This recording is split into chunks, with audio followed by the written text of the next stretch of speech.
প্রিয় দর্শক বন্ধুরা, আশা করি সকলে ভালো আছেন। আজকে আপনার সাথে আমি হাজির হয়েছি আজিজ রিয়াদ নাটক আপডেট অফিসিয়াল চ্যানেল। সবাইকে জানছি স্বাগতম। আজকে আপনার সাথে যে নতুন এক নাটক নিয়ে হাজির হলাম, সে নতুন এক নাটকটির নাম হচ্ছে জ্যোতিষীর বিয়ে। এই নাটকটির ভিতরে বরাবরের মতন অভিনয় করতে দেখা যাবে মোশাররফ করিমকে ও সাফা কবিরকে। বরাবরের মতন এই নাটকটি রচনা করেছেন মাইনুল শানু আর পরিচালনা করেছেন আহসান হাবিব আকি। ইতিমধ্যে কিন্তু আমাদের মাঝে এই নাটকটি কিন্তু অলরেডি কিন্তু একটি কিন্তু পোস্টার কিন্তু রিহার্সাল করা হয়ে গেছে, তাও দেখতে পাচ্ছেনই। অসাধারণ হয়েছে পোস্টারটি।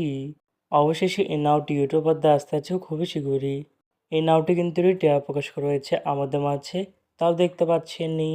নাটকটি এবারে কোরবানির উপলক্ষে দেখা যাবে ঈদের চতুর্থ দিন রাত ৯টা ৩০ মিনিটে শুধুমাত্র আর টিভির পর্দায়। তারপরে ইউটিউবে দেখতে চোখ রাখতে হবে আর টিভি ড্রামা এর অফিসিয়াল ইউটিউব চ্যানেলে। জ্যোতিষীর বিয়ে শিরোনামের এই নাটকটি দেখার জন্য কারা কারা অপেক্ষা আছেন সেটি কিন্তু অবশ্যই কমেন্ট করে জানাতে পারেন। আর এরকম নতুন নতুন একক নাটক, ওয়েব ফিল্ম, ওয়েব সিরিজ অথবা ধারাবাহিক নাটকের আপডেট ভিডিও পেতে এখনই চ্যানেলটিকে সাবস্ক্রাইব করে রাখতে পারেন। পাশে থাকা বেল আইকনটিকে অন করে রাখতে পারেন। তাহলে নতুন নতুন একক নাটকের আপডেট ভিডিও যাবে সবার আগে সর্বপ্রথম। চাইলে আমাদের একটি ফেসবুক পেজ ফলো করে রাখতে পারেন। ফেসবুক পেজটি আমি লিঙ্ক দিয়ে রেখেছি পিন কমেন্টে অথবা ডিসক্রিপশন বক্সে। ধন্যবাদ সবাইকে।